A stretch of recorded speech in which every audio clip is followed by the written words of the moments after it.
Yes सरकार, good morning. Input tax credit, जी हाँ सर, सही सुना है आपने। इनपुट टैक्स क्रेडिट चैप्टर का रिवीजन पर। हाँ, आपको पता है इनपुट टैक्स क्रेडिट चैप्टर का नाम लेने से पहले सर आपके और मेरे दिमाग में एक ही बात आती है, क्या आखिर ये 10 का क्रेडिट क्यों मिला। तो सर एक बार हम रिवाइज कर लेते हैं कि 10 का क्रेडिट क्यों मिला, उसके बाद सारे फंडामेंटल लिंक होते जाएंगे कि आखिर ये 10 का क्रेडिट क्यों मिला। क्योंकि टैक्स जो लग रहा है वो पूरे 140 पे लग रहा है, which is the sale price, which includes 100 which is the purchase price, जिस पे हम ऑलरेडी टैक्स पे कर चुके हैं, और वापस से पूरे 140 इंक्लूडिंग 100 पर टैक्स लग रहा है। So to avoid the multiple taxation and cascading effect 10 का क्रेडिट मिला। माहौल सरकार, शुरू करते हैं हम इनपुट टैक्स क्रेडिट के provisions regarding sir the syllabus which is applicable for intermediate students. Sir section number 16 sub section 1 ये कहता है every registered person can claim the input tax credit of GST paid on goods or services or both which are used or intended to be used in the course or furtherance of business subject to certain conditions or restrictions which may be prescribed. Okay sir, second बात, section number 16 sub section 2 ये कहता है हाँ भाई हाँ, credit मिलेगा पर ये चारों कंडीशंस पूरी होगी तो क्रेडिट मिलेगा, नहीं तो क्रेडिट नहीं मिलेगा। क्लियर। फर्स्ट, जिस गुड्स या सर्विस का आप क्रेडिट ले रहे हो उसका टैक्स इनवॉइस या डेबिट नोट या एनी अदर प्रिस्क्राइब डॉक्यूमेंट आपको रिसीव हो जाना चाहिए। अब वो प्रिस्क्राइब डॉक्यूमेंट रूल नंबर 36 में लिखा है, वो डॉक्यूमेंट कौन कौन से है। फर्स्ट है परचेज का जो टैक्स इनवॉइस होता है वो। सेकंड, अगर रिवर्स चार्ज मैकेनिज्म में आप रेसिपिएंट हो और सप्लायर अनरजिस्टर्ड है तो ऐसे केस में खुद को ही खुद पे इनवॉइस इश्यू करना पड़ता है, तो वो tax invoice clear plus payment of tax का प्रूफ आपके पास होना चाहिए। देन डेबिट नोट जो रेज किया है आपने फॉर एडिशनल, अगर सप्लायर ने डेबिट नोट आप पे रेज किया है फॉर एडिशनल टैक्स एटसेट्रा, तो ऐसे केस में डेबिट नोट के बेस पे क्रेडिट मिलेगा। देन अगर आपने कोई गुड्स इंपोर्ट करी है तो assessed copy of bill of entry के बेस पे आपको आईटीसी मिलेगा। Then sir input service distributor का अगर आपने इनवॉइस है उसके बेस पे आप क्रेडिट ले सकते हो। तो सर एक और लास्ट पॉइंट बचता है रिवाइज्ड टैक्स इनवॉइस। अगर सप्लायर ने आपको रिवाइज्ड टैक्स इनवॉइस दिया है तो दीज आर द डॉक्यूमेंट्स जिनके बेस पे आपको क्रेडिट मिल जाएगा। और हाँ ध्यान रखिएगा, रूल नंबर 36 में और कुछ बातें लिखी है, वो कहती है क्या कि टैक्स इनवॉइस के बेस पे क्रेडिट मिलेगा, ये जो डॉक्यूमेंट हमने पढ़े उनके बेस पे क्रेडिट मिलेगा, पर the tax invoice should contain all the information which is required to be mentioned on the tax invoice as per rule number 46 जो हमने टैक्स इनवॉइस चैप्टर में पढ़ा है। अब सर ऐसे केस में सारी इंफॉर्मेशन होगी तो क्रेडिट मिलेगा, पर एक प्रोवाइजो ऐड करके बोल दिया कोई बात नहीं, अगर कुछ इंफॉर्मेशन मिसिंग भी है इनवॉइस में तो भी चलेगा, पर एटलीस्ट ये इंफॉर्मेशन तो होनी चाहिए। Sir name and address of the supplier and his GST number, recipient का नाम एड्रेस और उसका जीएसटी नंबर, देन गुड्स कौन सा है उसकी वैल्यू ऑफ गुड्स और सर्विस और बोथ, देन टैक्स का अमाउंट सेपरेटली, और इंटर स्टेट सप्लाई अगर है तो सर प्लेस ऑफ सप्लाई लिखना कंपलसरी। ये इंफॉर्मेशन हुई, टैक्स का अमाउंट लिखा हुआ है तो सर आपको क्रेडिट मिल जाएगा, भले डॉक्यूमेंट पे अदर इंफॉर्मेशन नहीं तो भी चल जाएगा। ओके, एक और बात ध्यान रखिएगा, आपको क्रेडिट मिलेगा पर सर ये डॉक्यूमेंट्री एविडेंस होना चाहिए। सेकंड, सर रूल नंबर 36 सब रूल नंबर 4 में क्या लिखा है बात करेंगे 2 मिनट बाद, पर sir second condition, 4 condition. First, ये टैक्स इनवॉइस या टैक्स पेइंग डॉक्यूमेंट आपके पास होना चाहिए। सेकंड, जिस गुड्स या सर्विस का आप क्रेडिट ले रहे हो आपको रिसीव हो जाना चाहिए, मतलब अगर आपने कभी एडवांस पेमेंट किया है सर्विसेज के लिए तो उस पर जीएसटी की लायबिलिटी आ जाती है सर्विस सप्लायर को, पर रेसिपिएंट को उसका क्रेडिट नहीं मिलता। गुड्स और service must be received by him, clear, तो ही क्रेडिट मिलेगा। पर ध्यान रखिएगा, bill to ship to model, अगर मान लो आपकी डायरेक्शन पे सप्लायर ने गुड्स किसी थर्ड पर्सन को सप्लाई कर दिया या आपके बिहार पे सर्विसेज किसी थर्ड पर्सन को प्रोवाइड कर दी, तो जब उसको गुड्स या सर्विस रिसीव हो गई थर्ड पर्सन को, तब मान लेंगे हमको गुड्स या सर्विस रिसीव हो गई है and yes we can claim the input tax credit, कोई दिक्कत नहीं है बेटा। Clear. Third condition, subject to provisions content in section number 41, supplier must have paid the tax. Sir supplier ने टैक्स पे कर दिया होना चाहिए सरकार को, पर एक बार सेक्शन 41 के अकॉर्डिंग आप प्रोविजनल क्रेडिट ले सकते हो। तो सर सप्लायर ने टैक्स पे कर दिया है तो ही क्रेडिट मिलेगा, पर एक बार आप प्रोविजनल क्रेडिट ले सकते हो। प्रोविजनल क्रेडिट कितना मिलेगा वो रूल नंबर 36 सब रूल नंबर 4 ने बताया। रूल नंबर 36 सब रूल नंबर 4 बोलता है कि जितना भी आपका एलिजिबल क्रेडिट है पर्टिकुलर टैक्स पीरियड का, उसका मैक्सिमम 10% और आप एक्स्ट्रा क्रेडिट ले सकते हो ऑन प्रोविजनल बेसिस। और अगर आपके एग्जाम्स नवंबर 2021 में होने वाले तो ध्यान रखिएगा ये लिमिट को कम करके 5% कर दिया है, मतलब अभी मई 2021 में अगर आपके एग्जाम्स है तो provisional credit can be sir 10% of the eligible credit, पर सर नवंबर 2021 में अगर आपके एग्जाम्स होंगे तो sir provisional credit can be 5% of the eligible credit, जो अमेंड हो गया है बेटा अभी। ओके तो सर जितना भी आपका एलिजिबल क्रेडिट है उसका आप क्रेडिट ले सकते हो। उसके अलावा आप प्रोविजनल बेस पे अगर कोई इनवॉइस आपके जीएसटीआर 2A में रिफ्लेक्ट नहीं हो रहा है तो 10% ऑफ द एलिजिबल क्रेडिट तक का क्रेडिट आप ले सकते हो। पर ध्यान रखिएगा ये कंडीशन जो लगती है वो उन्हीं इनवॉइसेस के लिए लगती है जिसके लिए सेक्शन नंबर 37 सबसेक्शन 1 रिक्वायर्ड है। मतलब जिनके लिए जीएसटीआर 1 सबमिट करना कंपलसरी होता है, इस पर सेक्शन नंबर 37 सबसेक्शन 1 उन्हीं के लिए, उन्हीं इनवॉइसेस के लिए कंडीशन एप्लीकेबल है। मतलब अगर आपने ऐसा कोई इनवर्स सप्लाई लिया है जिसमें रिवर्स चार्ज में खुद की लायबिलिटी है तो खुद टैक्स पे करो, क्रेडिट लो। इनपुट सर्विस डिस्ट्रीब्यूटर जीएसटीआर 6 के थ्रू क्रेडिट पास ऑन करता है आपको, क्रेडिट लो, कोई दिक्कत नहीं है सर। इंपोर्ट ऑफ गुड्स में बिल ऑफ एंट्री के बेस पे जो कस्टम के साथ में आईजीएसटी पे किया उसका क्रेडिट लीजिए, वहां पे कोई कंडीशन नहीं है, वहां पे ये 10% वाली रेस्ट्रिक्शन नहीं लगती बेटा।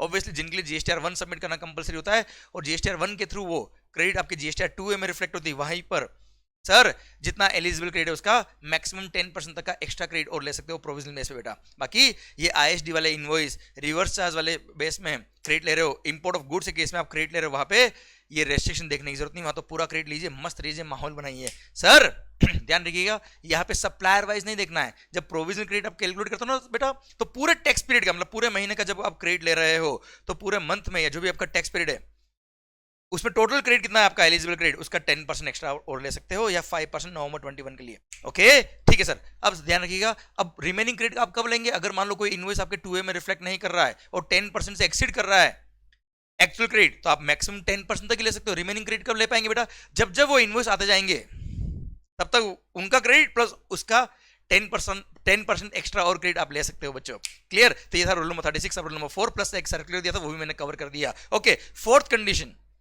रेसिपिएंट ने अपना रिटर्न फाइल कर दिया होना चाहिए। रेसिपिएंट ने अपना रिटर्न फाइल कर दिया होना चाहिए, मतलब जीएसटीआर 3 भी उसने फाइल किया तो ही उसको क्रेडिट मिलेगा, नहीं तो क्रेडिट नहीं मिलेगा। ये चारों कंडीशन पूरी होनी चाहिए। फर्स्ट वापस बोल रहा हूं बेटा, टैक्स इनवॉइस, डेबिट नोट या एनी अदर प्रिस्क्राइब्ड डॉक्यूमेंट आपको रिसीव हो जाना चाहिए। सेकंड, गुड्स और सर्विस और both must be received. Third, supplier must have paid the tax, पर एक बार आप प्रोविजनल क्रेडिट ले सकते हो 10% तक का, और नवंबर 21 में तो 5% तक आप एलिजिबल क्रेडिट का क्रेडिट एक्स्ट्रा और ले सकते हो। And fourth, recipient must have filed his return, तो क्रेडिट मिलेगा, नहीं तो क्रेडिट नहीं मिलेगा।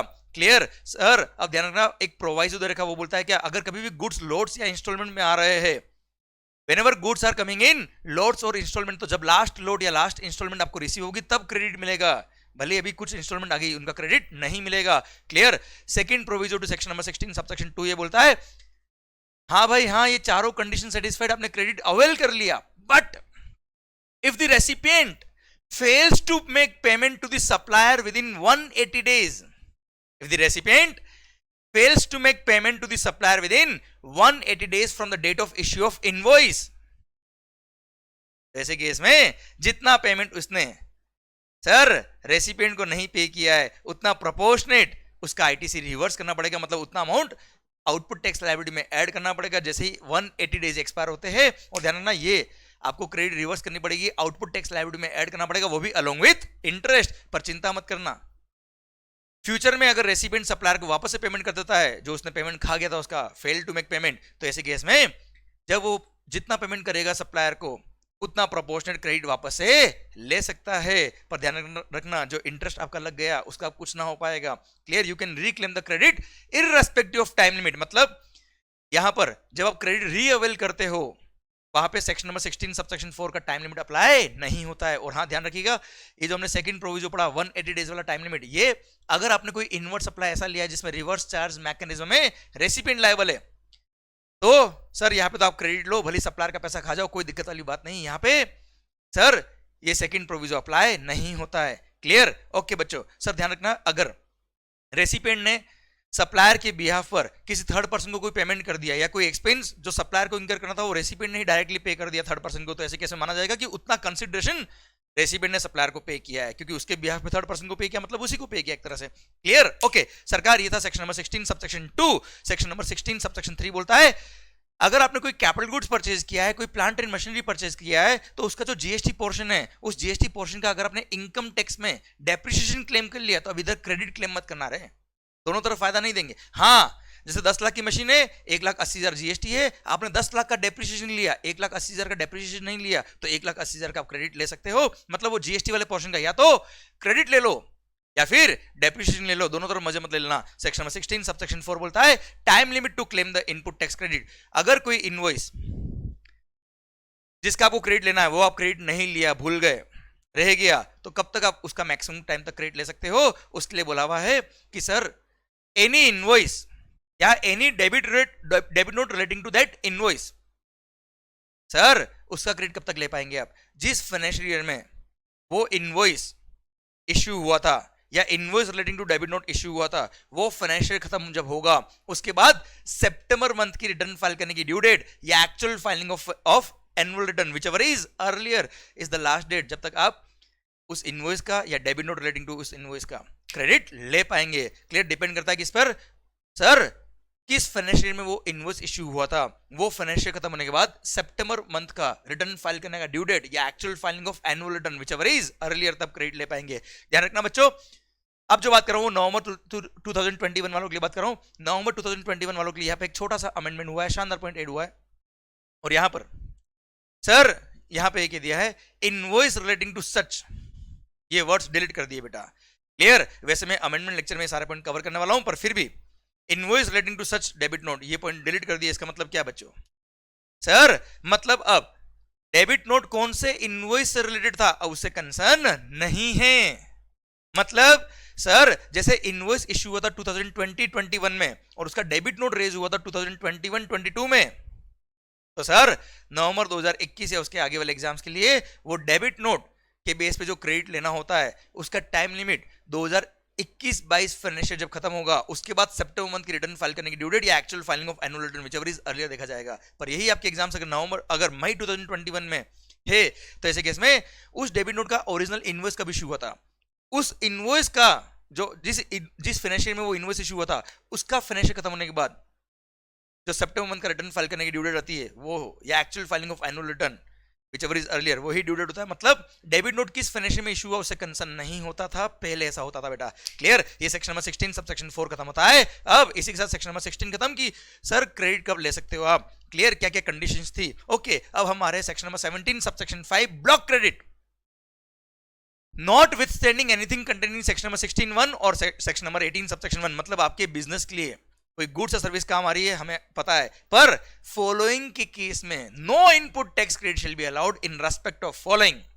इनका क्रेडिट नहीं मिलेगा भले बिजनेस में काम आए ना आए, we don't care. First, motor vehicles which are design to carry passengers up to having sitting capacity up to 13 passengers, approved sitting capacity up to 13% तक का मोटर व्हीकल है तो उसका क्रेडिट नहीं मिलेगा। इसमें कार आ गई, बाइक आ गई, सब आ गई बेटा। जिसका approved sitting capacity for transport of passenger is up to 13%, credit नहीं मिलेगा कुछ भी हो जाए। पर इसके 3 एक्सेप्शन है, उन 3 एक्सेप्शनल केसेस में इन मोटर व्हीकल का क्रेडिट मिल जाएगा। फर्स्ट, इफ उसमें लिखा है if you are engaged in making following taxable supplies, 3 case उसमें। First, you are engaged in further supply of such motor vehicles, भाई मेरा कार का शोरूम है या मैं कार को रेंट पे देता हूं तो कार का क्रेडिट मिल जाएगा। Second, if you are engaged in providing transport of passenger services. Third, sir you are engaged in imparting training on driving the motor vehicle, तो ऐसे केस में क्रेडिट मिल जाएगा। कार सिखाने वाला स्कूल है बेटा आपका, तो ऐसे केस में कार का क्रेडिट मिल जाएगा। अदरवाइज इन 3 केस के अलावा कभी भी इन मोटर व्हीकल का क्रेडिट नहीं मिलेगा। कुछ भी हो जाए, कितना भी इमोशनल क्यों ना कर दे क्वेश्चन, आपको क्रेडिट नहीं मिलेगा।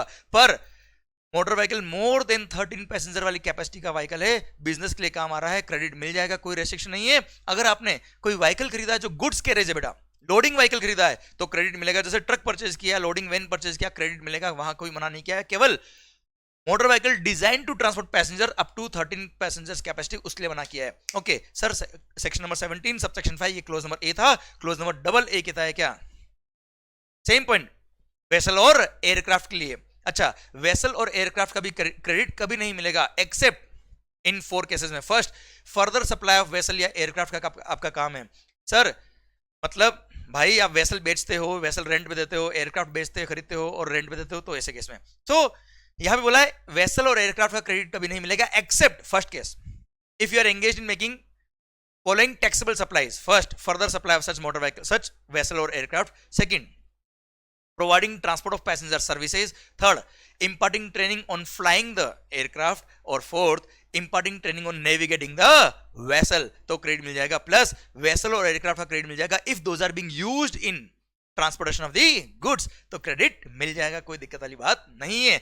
Section number 17 subsection 5 clause number ए भी ये कहता है बच्चों, ये जो मोटर व्हीकल, वेसल, एयरक्राफ्ट जिसकी हमने बात करी जिनका क्रेडिट नहीं मिलता है, उन मोटर व्हीकल वेसल या एयरक्राफ्ट का आपने सर्विसिंग रिपेयर मेंटेनेंस कराया या उनका जनरल इंश्योरेंस सर्विसेज ली आपने उनकी, क्लियर, तो सर उनका भी क्रेडिट नहीं मिलेगा, क्योंकि जिस व्हीकल का ही क्रेडिट नहीं मिलता है, जिस वेसल का ही क्रेडिट नहीं मिलता, तो उसके पार्ट्स कंपोनेंट्स, उसके repair renovation, repairs maintenance services, general insurance services, इनका भी क्रेडिट नहीं मिलेगा। पर अगर मोटर व्हीकल वेसल एयरक्राफ्ट का क्रेडिट मिलता है आपको, तो इनके repair maintenance general insurance service का भी क्रेडिट मिल जाएगा, कोई दिक्कत नहीं है। प्लस प्लस ध्यान रखिएगा, इसके दो एक्सेप्शन है, दो एक्सेप्शन है, मतलब नॉर्मली वेसल एयरक्राफ्ट व्हीकल इनका सर्विसिंग रिपेयर मेंटेनेंस और जनरल इंश्योरेंस सर्विस का क्रेडिट नहीं मिलता है, पर इन दो लोगों को क्रेडिट मिल जाएगा। फर्स्ट, अगर आप एक इंश्योरेंस कंपनी हो, यू आर एन इंश्योरर, और आपने किसी व्हीकल का, वेसल या एयरक्राफ्ट का इंश्योरेंस किया हुआ है या री इंश्योरेंस किया हुआ है, उसके लिए सर्विसिंग रिपेयर मेंटेनेंस सर्विस ली या री इंश्योरेंस की सर्विस ली, क्रेडिट मिल जाएगा। Second, if you are a manufacturer of those motor vehicles, vessel या एयरक्राफ्ट, तो ऐसे केस में आपको इन दोनों सर्विस का क्रेडिट मिल जाएगा। प्लस एक और पॉइंट जो आगे लिखा हुआ है क्लोज में बी में, मैं यही बता देता हूं, वेसल एयरक्राफ्ट व्हीकल जिनका क्रेडिट नहीं मिलता है, उनको अगर आपने रेंट पे लिया, हायरिंग पे लिया, लीजिंग पे लिया, तो भी क्रेडिट नहीं मिलेगा। पर जिनको वेसल व्हीकल एयरक्राफ्ट का क्रेडिट मिलता है, उन्होंने अगर वही वेसल व्हीकल या एयरक्राफ्ट लीज पे लिया है, रेंट पे लिया है, हायरिंग पे लिया है, तो उनको रेंट पे जो जीएसटी पे किया उसका क्रेडिट मिल जाएगा। ऐसा section number 17 subsection 5 sir clause number B में लिखा है, मैंने यही बता दिया आपको। Okay done sir. आइए section number 17 subsection 5 clause number B क्या कहता है, वो कहता है सर ये सर्विसेज जो एम्प्लॉइज के लिए नॉर्मली पर्सनल यूज में काम आती है, वहां क्रेडिट के लिए मना कर दिया, बोल दिया किसके लिए, no credit shall be allowed in respect of following. उसमें फर्स्ट, फूड एंड बेवड़े नहीं हुई, beverages, food and beverages, outdoor catering, beauty treatment, health services, cosmetic और plastic surgery services, health insurance, life insurance, और यहीं पे लिखा था वो hiring, renting, leasing of motor vehicles, vessel और aircraft which are covered in clause number A और double A. Clear, जिनका क्रेडिट नहीं मिलता उनका रेंटिंग का भी क्रेडिट नहीं मिलेगा। क्लियर, तो इन सब सर्विस का क्रेडिट नहीं मिलेगा, पर एक एक्सेप्शन दिया है, वो बोला क्या, अगर आप same category of inward supply लेते हो to provide the same category of outward supply, तो क्रेडिट मिल जाएगा। जैसे मैं एक आउटडोर कैटरिंग सर्विस सप्लायर हूं, मेरे को कैटरिंग का कॉन्ट्रैक्ट मिला किसी से, और मेरे पास काम इतना था कि वही काम मैंने आउटसोर्स कर दिया किसी थर्ड पर्सन को। अब थर्ड पर्सन मेरे को आउटडोर कैटरिंग सर्विस दे रहा है और मैं आपको आउटडोर कैटरिंग सर्विस प्रोवाइड कर रहा हूं, तो मैंने जो आउटडोर कैटरिंग सर्विसेज लिए to provide the outdoor catering services, तो मेरे को क्रेडिट मिल जाएगा। क्लियर माहौल सरकार। सेकंड पॉइंट बोलता है इसमें क्या, membership of a club, health and fitness centre, then sir travel benefits extended to employees on vacation such as home और लीव ट्रैवल कंसेशन, उसके लिए जो भी अपने सर्विसेज ली कोई क्रेडिट नहीं मिलेगा। पर इन तीनों पॉइंट के लिए कॉमन पॉइंट बोला है बेटा कि अगर आपने इनमें से कोई भी सर्विसेज या गुड्स परचेज किए due to any obligation which is imposed by any law for the timing in force, और उसकी वजह से गुड्स या सर्विसेज आपने परचेज करी, तो क्रेडिट मिल जाएगा, कोई दिक्कत नहीं। जैसे for example food and beverages का क्रेडिट नहीं मिलता है, पर फैक्ट्रीज एक्ट में लिखा हुआ है कि आपको, मान लो ऐसा लिखा हुआ है कि आपको अपने एम्प्लॉइज के लिए, अपने लेबर के लिए कैंटीन की सर्विसेज देनी पड़ेगी, खाना उनको प्रोवाइड करना पड़ेगा, और उस सर्विस को प्रोवाइड करने के लिए, उनको खाना देने के लिए आपने खाना परचेज किया, फूड एंड बेवरेजेस परचेज किया, आउटडोर कैटरिंग सर्विसेज परचेज करी, यस, उन पर जो जीएसटी पे किया, इस केस में क्रेडिट मिल जाएगा क्योंकि लॉ ने ऑब्लिगेटरी किया था, इसलिए बेटा। ओके माहौल सरकार। Section number 17 subsection 5 block credit पढ़ रहा है, इनका क्रेडिट नहीं मिलता है, क्लोज नंबर सी और डी साथ में पढ़ा रहा हूं मैं आपको, ध्यान रखिएगा। कोई भी गुड्स या कोई भी सर्विसेज जो आपने परचेज करी है which are being used in construction of immovable property, all the goods, all the services, भले वो वर्क्स कॉन्ट्रैक्ट सर्विस हो सर, भले वो कंस्ट्रक्शन सर्विस हो, इंटीरियर डेकोरेटर हो, आर्किटेक्ट हो, सीमेंट, स्टील, आयरन, कोई भी गुड्स, कोई भी services which are used in construction of immovable property, उनका कभी कोई क्रेडिट नहीं मिलेगा, except if you are engaged in providing construction service और वर्क्स कॉन्ट्रैक्ट सर्विस, तो ही आपको क्रेडिट मिलेगा, नहीं तो क्रेडिट नहीं मिलेगा। प्लस इसके एक दो एक्सेप्शन और है, वो बोलता है कि अगर आप प्लांट और मशीनरी का इंस्टॉलेशन, इरेक्शन, कमीशनिंग कर रहे हो, उसके लिए अगर आपको वर्क्स कॉन्ट्रैक्ट की सर्विसेज काम है, सीमेंट, स्टील काम है, तो क्रेडिट मिल जाएगा। पर ध्यान रखना, प्लांट और मशीनरी के सर इंस्टॉलेशन, प्लांट और मशीनरी की डेफिनेशन में बोला हुआ है लैंड और बिल्डिंग, टेलीकॉम टावर और pipeline laid outside the factory premises, ये प्लांट और मशीनरी की डेफिनेशन में नहीं आएंगे। Plus the term construction shall include repair, renovation, alteration, sir ध्यान रखना, मॉडिफिकेशन, ये सारी चीजें कंस्ट्रक्शन के स्कोप में आएगी। मतलब अगर आप किसी बिल्डिंग का रिपेयरिंग कर रहे हो, रिनोवेशन कर रहे हो, एडिशंस कर रहे हो, ऑल्ट्रेशन कर रहे हो, तो ये सब भी कंस्ट्रक्शन की डेफिनेशन में आएगी। और कंस्ट्रक्शन ऑफ इमूवेबल प्रॉपर्टी में जो भी गुड्स और सर्विस काम आ रहा है उसका क्रेडिट नहीं मिलता है। पर यहाँ पे एक कंडीशन है, sir the term construction shall include reconstruction, renovation, repair, maintenance और alteration etcetera to the extent of their capitalisation in the books of account. मतलब अगर आपने रिपेयर इनोवेशन कराया है जो कैपिटलाइज हो रहा है बुक्स ऑफ अकाउंट्स में, तो ऐसे केस में उसमें सीमेंट स्टील कोई भी सर्विस का हमारी क्रेडिट नहीं मिलेगा। पर रिपेयर इनोवेशन कराया बिल्डिंग का आपने, वो रेवेन्यू नेचर का खर्चा था, मतलब वो प्रॉफिट एंड लॉस अकाउंट में आपने डेबिट किया, तो उस एक्सपेंस पे जो जीएसटी पे किया उसका क्रेडिट मिल जाएगा। क्लियर? ये क्लोज नंबर सीओडी भारत माता की जय हो गया है sir. Then clause number E, अगर आपने कोई भी गुड्स या सर्विस परचेज किया ऐसे किसी पर्सन से जिसने कंपोजिशन स्कीम ली हुई है तो क्रेडिट नहीं मिलेगा। देन क्लोज नंबर एफ बोलता है क्या, नॉन रेसिडेंट टैक्सेबल पर्सन, वो नेपाली बिजनेसमैन जो इंडिया में आए थे बिजनेस करने के लिए, उनको कोई क्रेडिट नहीं मिलेगा एक्सेप्ट जो जीएसटी उन्होंने पे किया on import of goods. Import of goods पे कस्टम के साथ में जो उन्होंने आईजीएसटी पे किया होगा उसका क्रेडिट मिल जाएगा, वरना कोई क्रेडिट नहीं मिलेगा एनआरटीपी को। देन सर कोई भी गुड्स और service which are used for personal consumption, sir आपकी ग्रोसरी की दुकान है, कुछ सामान घर लेके खाने के लिए बेटा, तो उसका क्रेडिट नहीं मिलेगा।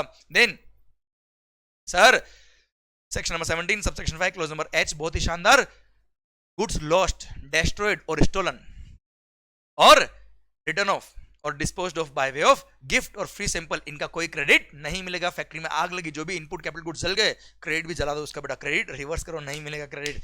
Clear? Then last point, any tax which is paid in persons of section number 74, 129 और 130, फ्रॉड वगैरह किया आपने और डिपार्टमेंट ने पकड़ लिया, क्योंकि कानून के हाथ लंबे होते हैं, स्पाइडरमैन आया और आपको पकड़ लिया, और ऐसे केस में अब आपने उस फ्रॉड को पकड़ में आया, इसकी वजह से सप्लायर ने टैक्स पे किया और आपको डेबिट नोट रेज कर दिया उसने टैक्स के क्रेडिट टैक्स का, तो उसके बेस पे आपको कोई क्रेडिट नहीं मिलेगा। ये सेक्शन नंबर 17 सबसेक्शन 5 भारत माता की जय पूरा खत्म होता है। अब आइए बात करते हैं, हम एक सर्कुलर दिया था सर, अगर आपने by one get one free का ऑफर दिया तो nothing is free. Okay sir, उसमें क्या किया है, by one shirt get one shirt free, तो ऐसे केस में कुछ भी फ्री नहीं है। क्या आप उस शोरूम वाले को बोल सकते हो मेरे को बाय वन नहीं करना, वो गेट वन फ्री वाला वो दे दे, ऐसा हो सकता है क्या? नहीं। तो ऐसे केस में कुछ भी फ्री नहीं है, बस वो क्या कर रहे हैं, दो शर्ट को सिंगल प्राइस में बेच रहे हैं एक तरह से, तो ऐसे केस में वहां जीएसटी लगता है, सप्लाई के स्कोप में आता है, ये फ्री सैंपल नहीं है भैया, तो उन दो शर्ट के परचेज पे जो जीएसटी पे किया होगा उसका क्रेडिट मिलेगा, कोई रिवर्स करने की जरूरत नहीं है। सेकंड, अगर आपने कस्टमर को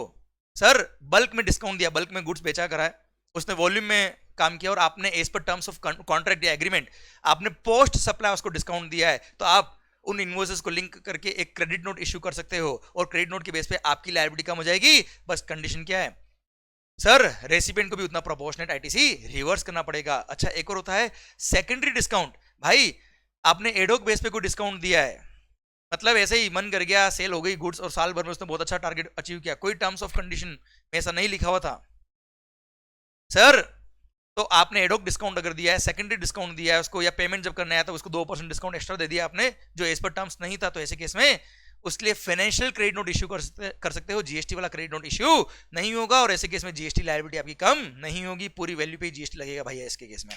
ओके क्लियर? अच्छा, at the time of sale itself आपने ऑन द स्पॉट जब टैक्स इनवॉइस इशू करते तभी डिस्काउंट दे दिया, तो वो वैल्यू से कम हो जाएगा, रिमेनिंग अमाउंट पे टैक्स लगेगा बेटा। ओके सर, ये वैल्यूएशन और आईटीसी दोनों का मिक्स एक सर्कुलर था, खत्म। आइए सरकार, फिर हम बात करते हैं, हमने एक टॉपिक पढ़ा था कि सर आईटीसी रिवर्स करना और आउटपुट टैक्स लायबिलिटी में ऐड करना बात एक ही होती है, और हमने बात करी थी कि जिंदगी में कभी भी आईटीसी रिवर्सल की बात आ जाए तो उसको आउटपुट टैक्स लायबिलिटी में ऐड कर देना, और उसके बाद जो ट्रीटमेंट होना है वो अपना हो जाएगा बेटा, हाँ है ना? तो आईटीसी रिवर्स करना और आउटपुट टैक्स लायबिलिटी में ऐड करना एक ही बात होती है। ओके, सेक्शन नंबर 18 सबसेक्शन 6 में पहले पढ़ा रहा हूं, मैंने जिस सीक्वेंस में लेक्चर में पढ़ाया उसी सीक्वेंस में बात करूं, और आपको सबको भी जो भी, अच्छा ये लेक्चर सबके लिए रिलेवेंट है, भले उन्होंने मेरे से लेक्चर पढ़े ना पढ़े कोई फर्क नहीं पड़ता, आप अच्छे से सुनिए, आपका रिविजन बहुत अच्छा होगा।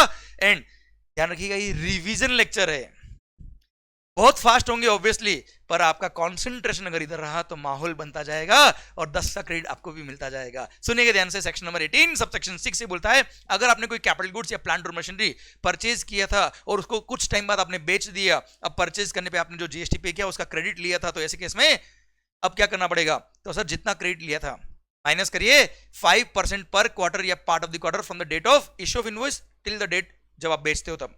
क्लियर? जो अमाउंट आएगा आईटीसी 5% पर क्वार्टर या part of the quarter less करने के बाद जो अमाउंट आएगा वो अमाउंट या actual tax payable on transaction value of capital goods sold whichever is higher, इतना आपको जीएसटी पे करना पड़ेगा at the time of sale of those capital goods, भले उन कैपिटल गुड्स को आप विदाउट यूज बेचे या यूज करने के बाद बेचे, भले ही यूज करने के बाद एज अ वर्किंग कंडीशन में चाहिए एज अ वेस्ट और स्क्रैप बेचे, कोई फर्क नहीं पड़ता, जितना कैपिटल गुड्स पे क्रेडिट लिया था माइनस 5% पर क्वार्टर या पार्ट ऑफ द क्वार्टर करने के बाद जो अमाउंट बचता है वो, या tax payable on transaction value of capital goods sold whichever is higher, इतना पे करना पड़ेगा। क्लियर? प्लस एक एक्सेप्शन है, सर ध्यान रखिएगा, refractory bricks, moulds, dies, jigs और फिक्सचर्स, ये अगर आपने एज अ स्क्रैप बेचा है, एज अ स्क्रैप बेचा है, तो ऐसे केस में डायरेक्टली इसका ट्रांजेक्शन वैल्यू पे जो जीएसटी बनता है उतना ही पे करना, या 5% पर क्वार्टर मत लगा देना, क्योंकि 5% पर क्वार्टर का मतलब होता है on an average capital goods की लाइफ गवर्नमेंट ने 5 साल मानी पर मोल्ड्स, डाइज, जिग्स, फिक्सचर्स और रिफैक्टरी ब्रिक्स अगर आपने यूज करके एज ए स्क्रैप बेचा है तो भैया इनकी लाइफ ऑन एन एवरेज 5 साल नहीं होती है, इसलिए गवर्नमेंट ने बोल दिया एज ए स्क्रैप अगर आपने इनको बेचा है तो डायरेक्ट ट्रांजेक्शन वैल्यू पे जो जीएसटी बनता है उतना पे करो, मस्त रहो, वरना लॉस हो जाएगा बहुत ज्यादा एसएससी को। ओके सर, अब बात करते हैं सेक्शन नंबर 18 के अदर प्रोविजंस की। मैंने 17 के बाकी प्रोविजंस अभी बाद में पढ़ाऊंगा, अभी सुनिए बात को ध्यान से। सेक्शन नंबर 18, सर अगर आपके कोई गुड्स या सर्विसेज एग्जिम थे फिर टैक्सेबल हो गए, टैक्सेबल थे एग्जिम हो गए, तो क्रेडिट का क्या करना है, सुनना पूरी चेन को। अगर आपके आउटपुट गुड्स या आउटपुट सर्विस एग्जिम थे तो जो भी गुड्स या जो भी सर्विस आप परचेज करोगे कोई क्रेडिट नहीं मिलेगा। सर पर आपकी गुड्स या सर्विसेज पे मान लो एक दिन एग्जिम्पशन विड्रॉ हो गया, तो जिस दिन एग्जिम्पशन विड्रॉ हो गया उसके बाद जो गुड्स या सर्विस बेचोगे उस पर टैक्स लगेगा, तो ऑब्वियसली उस दिन जितना भी इनपुट स्टॉक में था उसका भी क्रेडिट मिलेगा, जो कैपिटल गुड्स स्टॉक में था उसका भी क्रेडिट मिलेगा, जो ऑलरेडी परचेज की भी इनपुट सर्विस है उसका कुछ भी नहीं होगा। पर इनपुट और कैपिटल गुड्स के लिए कुछ कंडीशन है, वो ये बोला हुआ है। पहली बात तो ये, इनपुट और कैपिटल गुड्स जिसका भी आप क्रेडिट ले रहे हो उसका परचेज इनवॉइस लास्ट 1 साल के अंदर का होना चाहिए, 1 साल से पुराना बिल है तो क्रेडिट नहीं मिलेगा उस इनपुट या कैपिटल गुड्स का। सेकंड बात, इनपुट्स भले रॉ मटेरियल कंडीशन में हो, डब्ल्यूआईपी कंडीशन में हो या फिनिश गुड्स कंडीशन में हो, जितना भी इनपुट आपके पास स्टॉक में पड़ा है जो लास्ट 1 साल में परचेज किया सबका क्रेडिट लो, मस्त रहो। कैपिटल गुड्स के केस में लास्ट 1 साल में जो परचेज किया उन्हीं कैपिटल गुड्स का क्रेडिट मिलेगा, पर ध्यान रखिएगा सर 5% पर क्वार्टर, क्वार्टर मतलब बेवड़ो सर 5% पर क्वार्टर या part of the quarter less कर देना, रिमेनिंग अमाउंट ऑफ क्रेडिट आप कैपिटल गुड्स का ले सकते हो। ध्यान रखना क्वार्टर का मतलब पूरे जीएसटी एक्ट के अंदर जनवरी, फरवरी, मार्च, अप्रैल, मई, जून and July, August, September and October, नवंबर, दिसंबर, यही क्वार्टर होंगे बेटा हमेशा। Okay done. सर अब आपके गुड्स या सर्विस टैक्सेबल है, आप जो भी परचेज करोगे नया सबका क्रेडिट मिलेगा, पर एक दिन वापस से आपके जो टैक्सेबल गुड्स या सर्विस थे वो वापस क्या हो गए, एग्जेम्प्ट। तो जितना भी इनपुट स्टॉक में है, क्योंकि आज के बाद जो गुड्स बेचोगे उस पर जीएसटी नहीं पे करना है, पर जितना भी इनपुट आपने परचेज किया हुआ है, कैपिटल गुड्स परचेज किया हुआ, उन सबका आप क्रेडिट ले चुके हो। अब क्या करने का, सेम वे जितना भी इनपुट स्टॉक में है, डब्ल्यूआईपी फॉर्म में हो, रॉ मटेरियल कंडीशन में हो या फिनिश गुड्स कंडीशन में, उन सबका क्रेडिट रिवर्स। सेकंड, जितना भी कैपिटल गुड्स आपके स्टॉक में पड़ा है उन पे जितना भी आपने आईटीसी लिया था उसको डिवाइड करना 60 मंथ से, मल्टीप्लाई करना remaining useful life of the capital goods in complete month.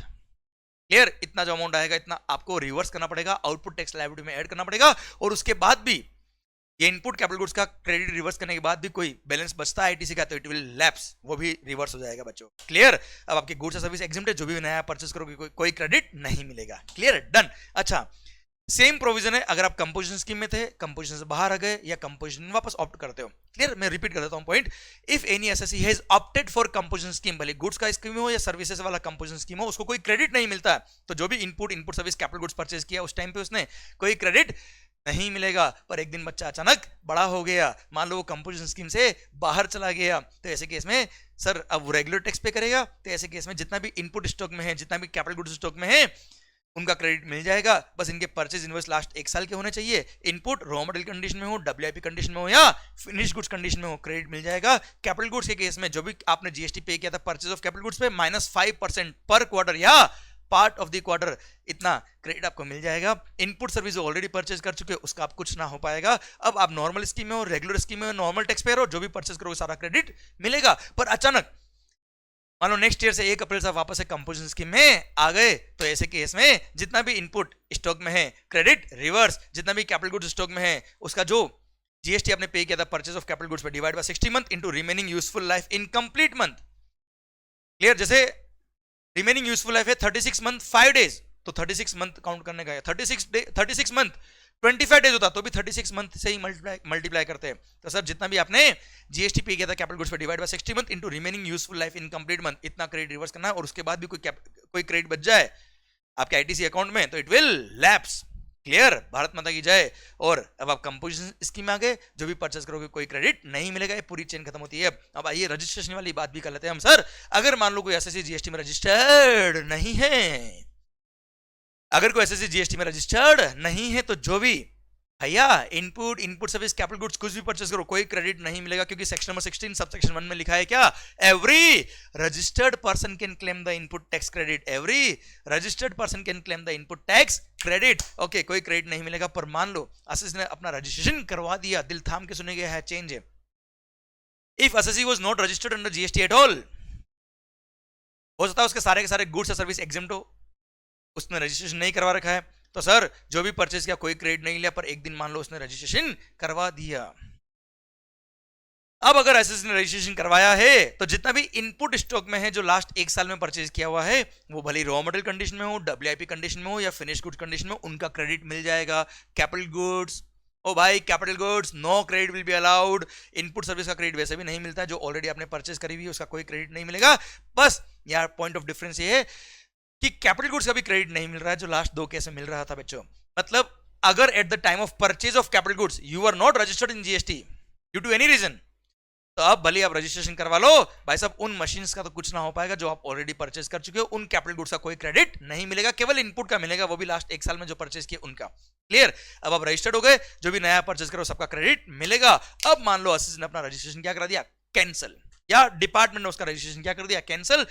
जो चैप्टर नंबर 9 रजिस्ट्रेशन का दिया हुआ बेटा, सेक्शन नंबर 29 सबसेक्शन 5 और सबसेक्शन 6, वहां पे प्रोविजन दिए, पर मैं यहां लिंक कर रहा हूं सो दैट सारी बातें एक जगह मजा आ जाए आपको लिंक होके। सर ऐसे केस में अगर कोई एसएससी अपना रजिस्ट्रेशन क्या कराता है, कैंसिल कराता है, या ऑफिसर उसका रजिस्ट्रेशन कैंसिल करता है, कुल मिला के ही ceases to be a taxable person, तो जितने भी इनपुट, जितने भी कैपिटल गुड्स, जितने भी गुड्स उसके पास है, वो सब मानते हैं कि उसने खुद ने खुद को सप्लाई कर दिए, डिम्ड सप्लाई ऑफ गुड्स कहलाता है वो। तो ऐसे केस में जितना भी इनपुट स्टॉक में उन सबका आईटीसी निकालो, जितना भी कैपिटल गुड्स है उसका divide by 60 month into remaining useful life in complete month, और उन सब की ओपन मार्केट वैल्यू पे जो जीएसटी बनता है वो विच एवर इज हायर, ये आईटीसी जो प्रोपोर्शन बनता है वो, या जो ओपन मार्केट वैल्यू पे जो जीएसटी बनता है वो विच एवर इज हायर, इतना आपकी आउटपुट टैक्स लायबिलिटी में ऐड करेंगे, इतना क्रेडिट रिवर्स करना पड़ेगा। और उसके बाद भी कोई सर आईटीसी अकाउंट में बैलेंस बचता है तो इट विल लैप्स, क्लियर, मतलब वो भी रिवर्स हो जाएगा। हाँ है ना, और आईटीसी अकाउंट में बैलेंस कम है तो रिमेनिंग अमाउंट आपको पे करना पड़ेगा बेटा। जस्ट 10 लाख रिवर्सिबल आ रहा है इन सारे केसेस में, और आईटीसी अकाउंट में बैलेंस कितना है, आईटीसी अकाउंट में बैलेंस है 8 लाख रुपया, तो 8 लाख रिवर्स 2 लाख पे करो।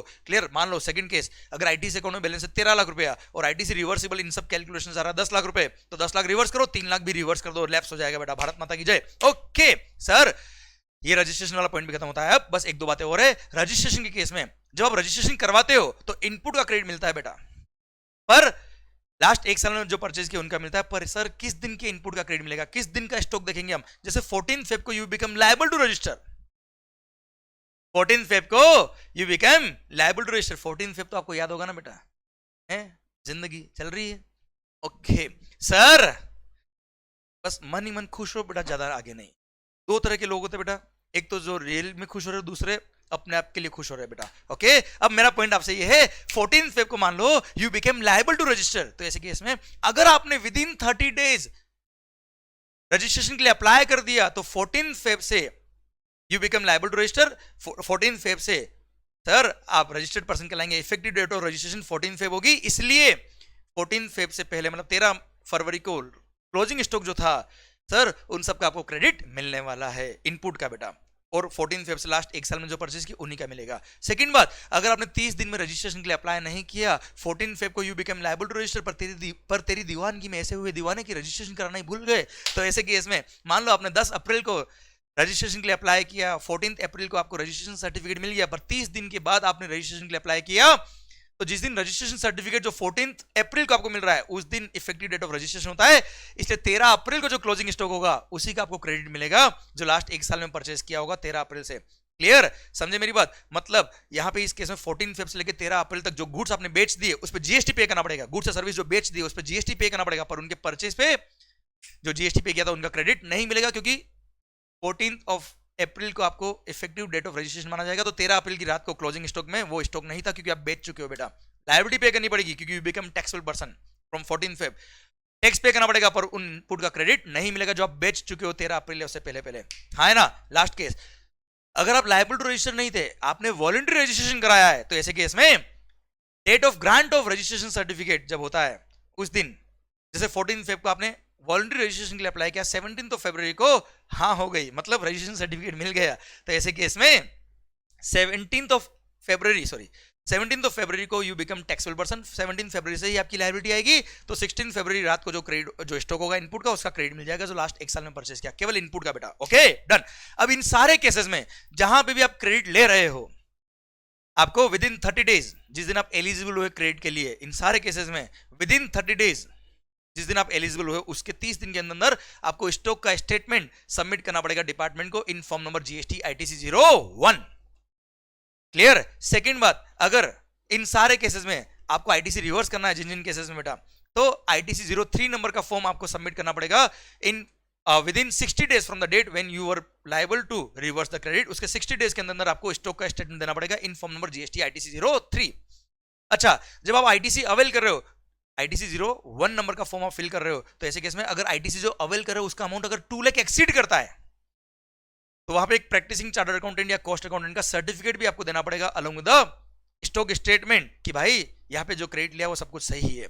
ओके। सेकंड बात, जब आप आईटीसी रिवर्स करते हो, आईटीसी 03 नंबर का फॉर्म आपको फिल करना पड़ेगा और उस टाइम जितना भी इनपुट स्टॉक में है उन सबका क्रेडिट वगैरह आप रिवर्स करेंगे। और अगर किसी इनपुट का परचेज इनवॉइस आपके पास नहीं है तो करंट प्रिवेलिंग मार्केट प्राइस जो उसकी होगी इनपुट की, उस पे जो आज की तारीख से जीएसटी बनता है उतना आपको जीएसटी रिवर्स करना पड़ेगा, प्लस सीए या कॉस्ट अकाउंटेंट का सर्टिफिकेट भी देना पड़ेगा कि ये जो मार्केट प्राइस ने लिए करंट प्रिवेलिंग मार्केट प्राइस है सही है। Okay done. आइए सरकार और बातें कर लेते हैं हम सर सेक्शन नंबर 18 से रिलेटेड। सर कभी भी ध्यान रखिएगा, ट्रांसफर ऑफ बिजनेस होता है, अमलगमेशन, मर्जर, डीमर्जर हुआ है, चेंज ऑफ ओनरशिप हुआ है, तो सर ट्रांसफरी जो होता है उसको नया रजिस्ट्रेशन के लिए अप्लाई करना पड़ेगा। ट्रांसफर अपना रजिस्ट्रेशन सरेंडर करेगा अगर उसका कोई बिजनेस और नहीं। क्लियर। तो ऐसे केस में अगर ट्रांसफर के पास एक्सेस आईटीसी पड़ा है तो क्या वो आईटीसी अपना पास ऑन कर सकता है? जी हाँ कर सकता है। यहाँ पे form number GST ITC 02 form fill करके ट्रांसफर, जिसने बिजनेस ट्रांसफर किया है वो अपना लॉगिन करेगा जीएसटी पोर्टल पे, लॉगिन करके जो आईटीसी पास ऑन करना है वो पास ऑन करेगा, उसमें रीजन लिखेगा, रीजन ऑफ अमलगमेशन, मर्जर, जो भी ट्रांसफर ऑफ बिजनेस है लिखेगा, और साथ में प्रैक्टिसिंग सीए या कॉस्ट अकाउंटेंट का सर्टिफिकेट भी अटैच करेगा कि साहब उसमें वो सर्टिफिकेट सर्टिफाई करेगा सीए या कॉस्ट अकाउंटेंट की यहाँ पे केवल आईटीसी पास ऑन नहीं हो रहा है, यहाँ पर सारी लायबिलिटीज भी पास ऑन हो रही है बच्चों। क्लियर। असेट के साथ में लायबिलिटीज भी पास ऑन हो रही है, आईटीसी भी पास ऑन हो रहा है, कोई दिक्कत नहीं है। तो ऐसे केस में आईटीसी पास ऑन होगा और रेसिपिएंट जिसको ट्रांसफर किया है credit, transfer of the business, वो क्या करेगा अपने लॉगिन आईडी पासवर्ड से जीएसटी पोर्टल पे लॉगिन करके उस क्रेडिट को एक्सेप्ट कर लेगा, तो सारा क्रेडिट उधर पास ऑन हो जाएगा। Clear sir. अब इसमें एक बात आ रही है, अगर कभी डीमर्जर हुआ तो सर ऐसे केस में जैसे मान लो ए बी लिमिटेड थी, अब ए लिमिटेड अलग बन गई, बी लिमिटेड अलग बन गई, तो ऐसे केस में क्रेडिट जो एबी के पास था वो कितना किसको मिलेगा? तो यहां बोल दिया है value of assets eight the time of demerger.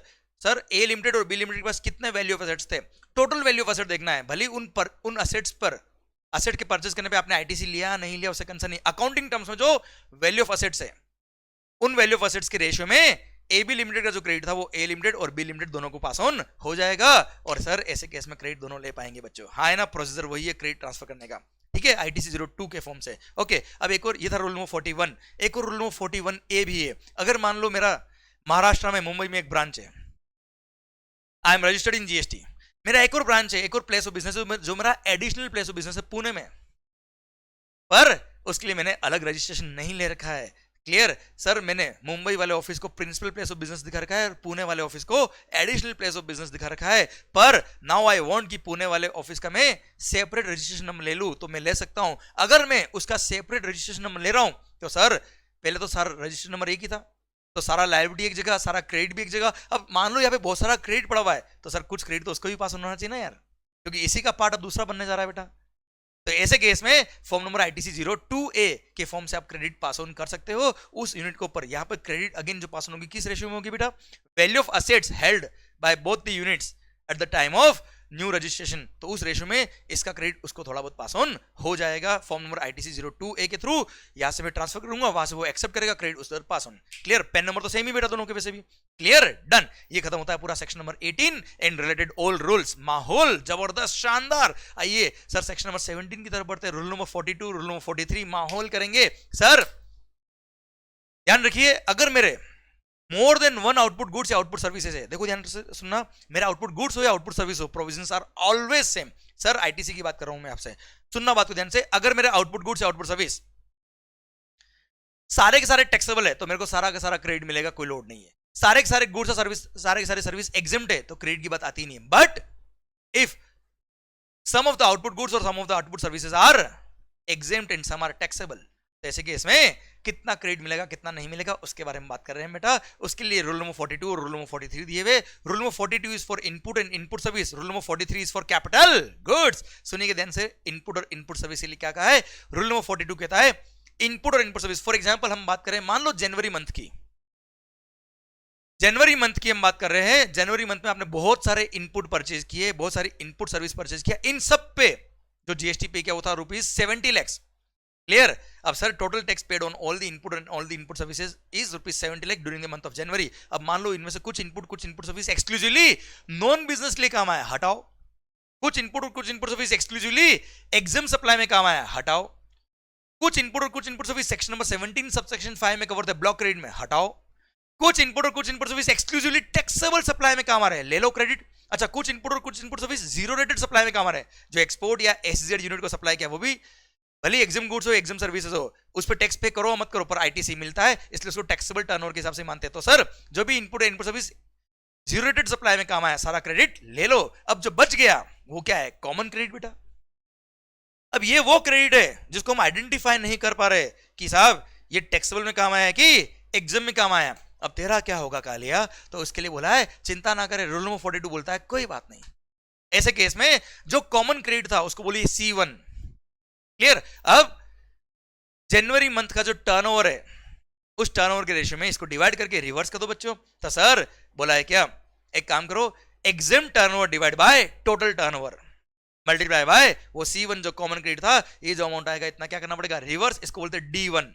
ये सिनोनिम्स आप याद नहीं करोगे, C1 C2 D1 D2 चलेगा सर। क्लियर? तो वो हो गया एग्जाम्ड टर्नओवर को एट्रीब्यूट करता हुआ क्रेडिट जो कॉमन क्रेडिट था बेटा।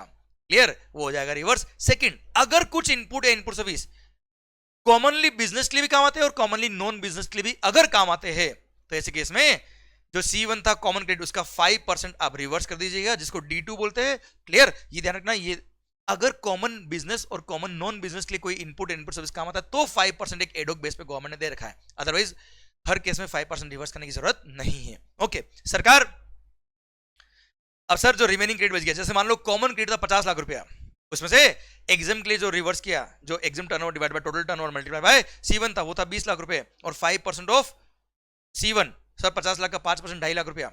हाँ है ना बच्चों? तो सर 20 लाख और 2.5 लाख 22,50,000, ये रिवर्स करो, रिमेनिंग कितना बचा? 27,50,000। ये नेट आपके पास रह गया credit out of the common credit. और जो input service exclusively taxable goods और टैक्सेबल सर्विस में काम आया था या जीरो रेटेड सप्लाई में काम आया था, उसका तो क्रेडिट आपने लिया ही लिया, और 2750 भी आपका पास क्रेडिट रह गया नेट बेटा। हाँ है ना बच्चों? This is how rule number 42 has to be followed. Plus ऐसा कैलकुलेशन आप हर महीने करेंगे, पर देयर इज ए पॉसिबिलिटी कि जिस मंथ में आपने बहुत सारे इनपुट या इनपुट सर्विस परचेज किए उस महीने में जानबूझ के आपने एग्जाम टर्नओवर कम किया, सो दैट आपको आईटीसी रिवर्सल कम हो, क्योंकि उसी महीने का टर्नओवर हम ले रहे हैं। इसलिए सरकार ने बोला चिंता मत कर मंगल, हमको पता है तुम कैसे कैसे लोग हो, कैसे कैसे दिमाग लगाते हो, तो हमने भी दिमाग लगा रखा है और बोला कि सर ये कैलकुलेशन जो आपने किया है E/F exam turnover divide by total turnover multiply by common credit, ये कैलकुलेशन आपको पूरे साल का एक साथ एनुअल टर्नओवर लेके 12 महीने का एक साथ वापस कैलकुलेशन करना पड़ेगा। मतलब पूरे फाइनेंशियल ईयर में जितने भी आपका कॉमन क्रेडिट था एक साथ ले लो, multiply by annual turnover of exempt turnover exempt supply divide by total turnover annual, इससे जो अमाउंट आएगा वो देखिए कितना रिवर्सिबल बनता है। ये जो कैलकुलेशन हमने हर महीने करी है इसको वापस से पूरे साल के फिगर के साथ करके देखिए, देखो कितना रिवर्सिबल बनता है और कितना आपने हर महीने मिला के रिवर्स किया है। क्लियर?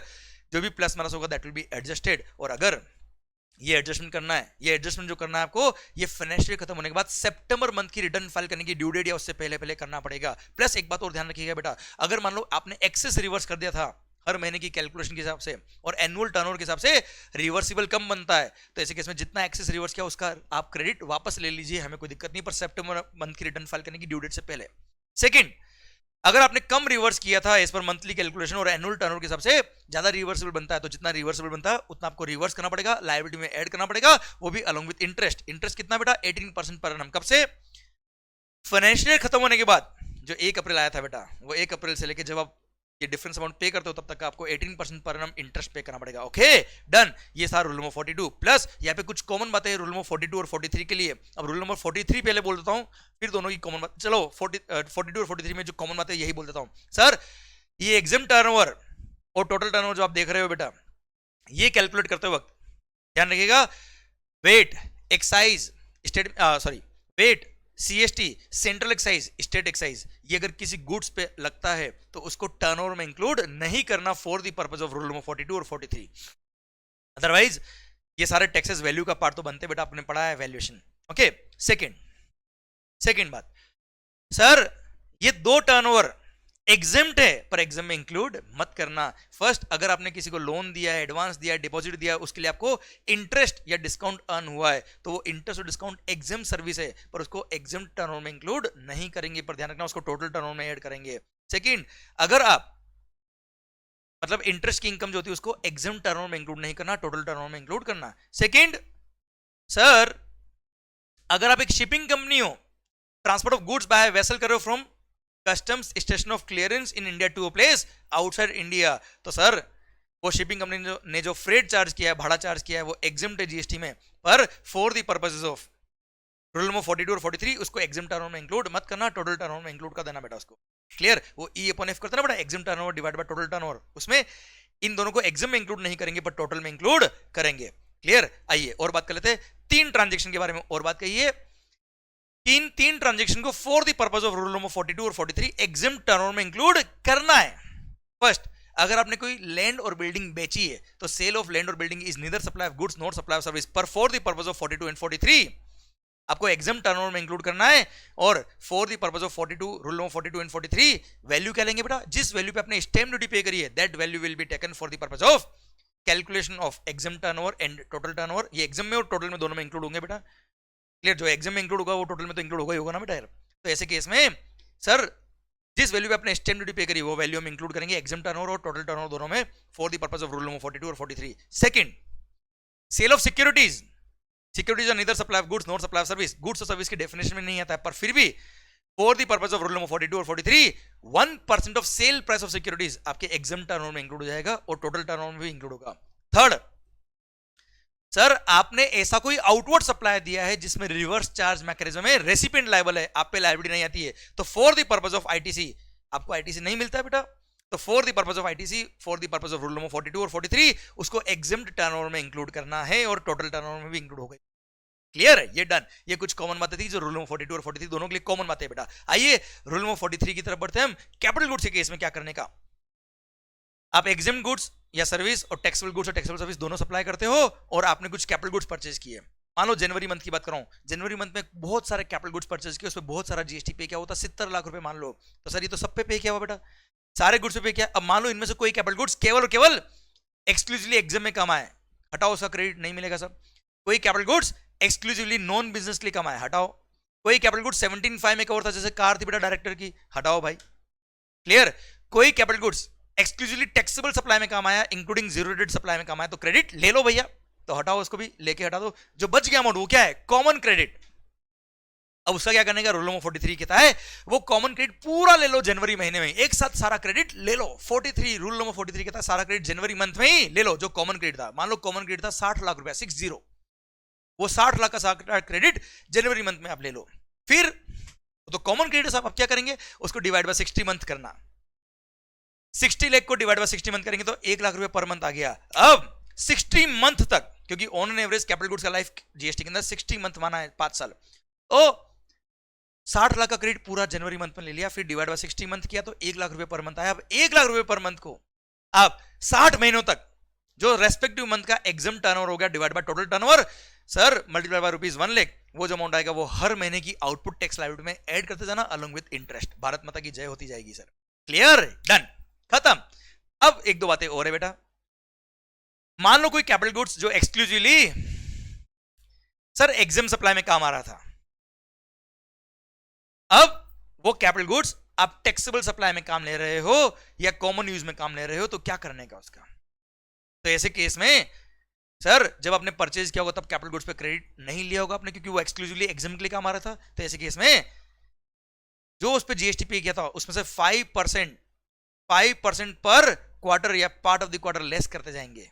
रिमेनिंग अमाउंट जो बचेगा वो पूरा क्रेडिट आप ले लीजिएगा फर्स्ट मंथ में, जिस महीने में आपने उन कैपिटल गुड्स को टैक्सेबल गुड्स या टैक्सेबल सर्विस के लिए काम लिया या कॉमन यूज में काम ले रहे हो, तो सर आप सारा क्रेडिट ले लीजिए 5% पर क्वार्टर या part of the quarter less करने के।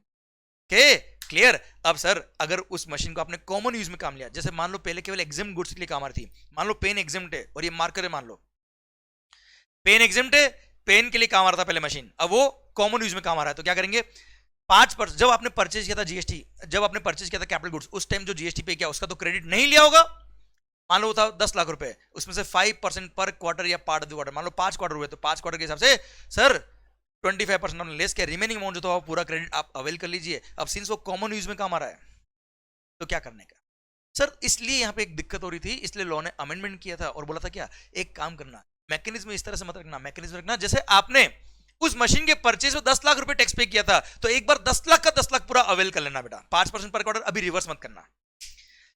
मैकेनिज्म चेंज किया, प्रेजेंटेशन चेंज कर दिया सो दैट कैलकुलेशन में दिक्कत नहीं है, 10 लाख का 10 लाख पूरा क्रेडिट अवेल करना। ये 1 अप्रैल 2020 से चेंज किया था बेटा। सर पूरा 10 लाख अवेल कर लो, पर सर 5 क्वार्टर तो वो एग्जाम में काम आया ना, तो क्या करने का सर, 5% पर क्वार्टर के हिसाब से 25% जो होता है 5 क्वार्टर के लिए, सर उतना उसी महीने की आउटपुट टैक्स लायबिलिटी में ऐड कर दो। तो एक तरह से नेट आपने 7.5 लाख ही लिया ना यार, तो सर एक बार 10 लाख पूरा अवेल करवाया, फिर उसको डिवाइड बाय 60 मंथ करेंगे क्योंकि वो कॉमन यूज में काम आ रहा है। एक बार सारा क्रेडिट ले लिया, डिवाइड बाय 60 मंथ करेंगे और सर 60 मंथ करके जो अमाउंट आएगा उसको remaining useful life of the capital goods, और रिमेनिंग यूजफुल लाइफ कितनी होगी 60 month from the date of issue of invoice, जो परचेज बिल था वहां से 60 महीने काउंट करेंगे। तो मान लो आपने 15 महीने ऑलरेडी कैपिटल गुड्स को यूज कर लिया एग्जाम के लिए, तो रिमेनिंग लाइफ कितनी बची बेटा 45 मंथ। तो सर 45 मंथ तक जो क्रेडिट आ रहा है 10 लाख डिवाइड बाय 60 मंथ करके, उसको multiply by exam turnover divide by total turnover, remaining life of the capital goods out of दो 60 मंथ।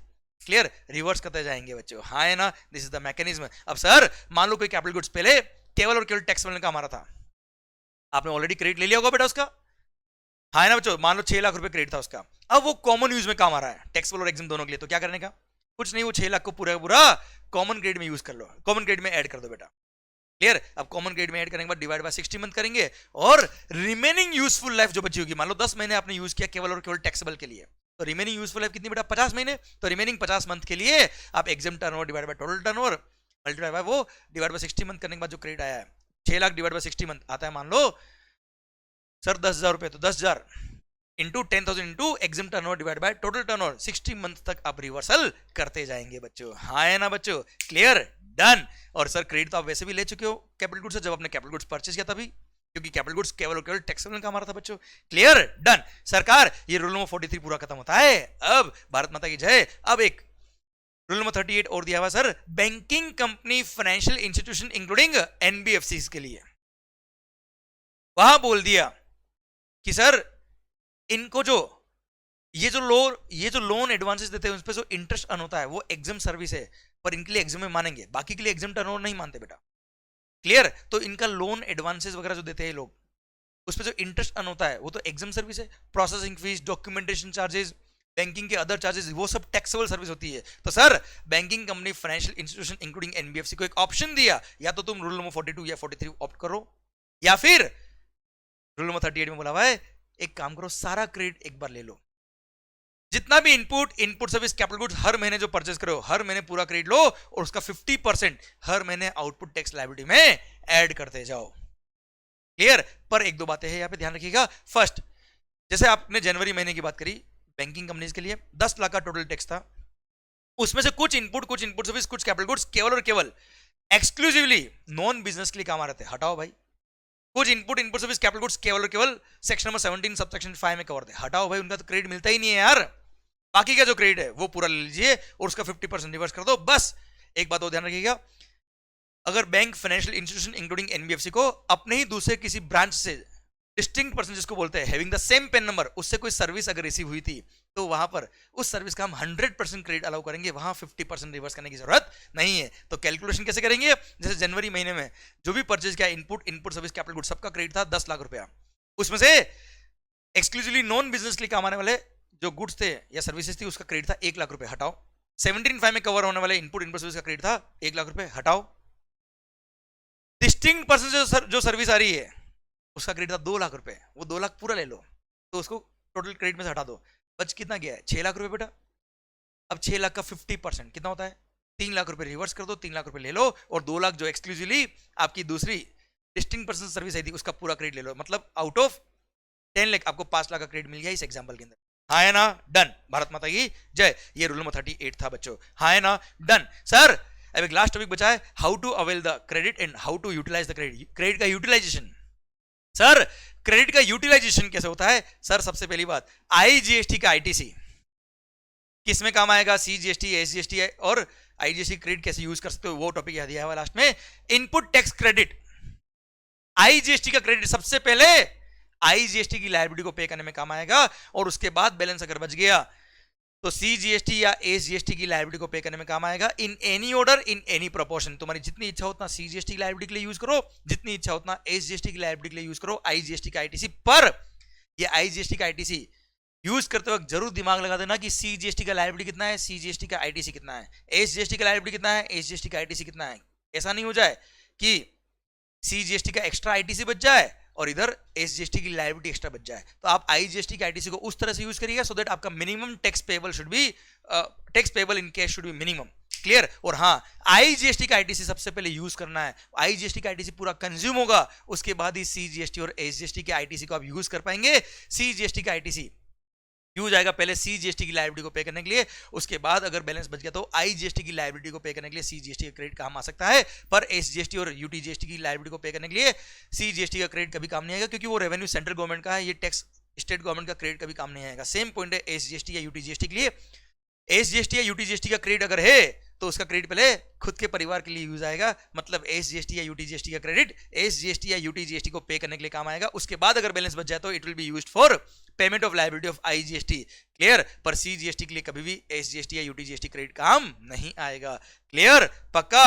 डन? तो सर ये आईटीसी यूटिलाइजेशन भी समझ में आ गया। ध्यान रखना, आईजीएसटी का आईटीसी यूटिलाइज करते वक्त पहले आईजीएसटी की लायबिलिटी पे करना, फिर सीजीएसटी और एसजीएसटी की लायबिलिटी को पे करने के लिए आप आईजीएसटी का आईटीसी यूज कर सकते हो in any proportion, in any order. पर वो यूज करते वक्त जरूर दिमाग लगाना, क्योंकि न्यूमेरिकल क्वेश्चन बनता है उसका एग्जाम के अंदर बेटा। हाँ है ना? डन? ऐसा नहीं हो जाए कि सीजीएसटी का एक्स्ट्रा आईटीसी बच जाए, इधर एसजीएसटी की लायबिलिटी आ जाए बेटा। ठीक है, ध्यान रखिएगा उस बात को। ओके सर, ये यूटिलाइजेशन ऑफ आईटीसी भी खत्म। एक लास्ट रूल दे रखा है, रूल नंबर 86A, वो बोलता है restriction on utilisation of the input tax credit, जो लास्ट ईयर ही गवर्नमेंट ने इंट्रोड्यूस किया है रूल। और ये रूल बोलता है क्या, अगर ऑफिसर के पास, प्रॉपर ऑफिसर के पास रीजन टू बिलीव है कि आपने जो आईटीसी लिया वो गड़बड़ लिया है। कैसे गड़बड़? कि आपने जिनसे गुड्स या सर्विसेज परचेज किया, जिसके बिल पे आप क्रेडिट ले रहे हो, वो पार्टी एग्जिस्टेंस में ही नहीं है, या that supplier is not carrying on their business, they are not conducting the business from the declared place of business, या फिर आपने केवल बिल के बेस पे क्रेडिट लिया है, गुड्स और सर्विस तो आपको रिसीव ही नहीं हुई है, बोगस बिल के बेस पे क्रेडिट ले रहे हो शारी। थर्ड, सर जिस रेसिपिएंट ने क्रेडिट लिया है वो रेसिपिएंट ही एग्जिस्टेंस में नहीं है, या sir he is not conducting the business from the declared place of business.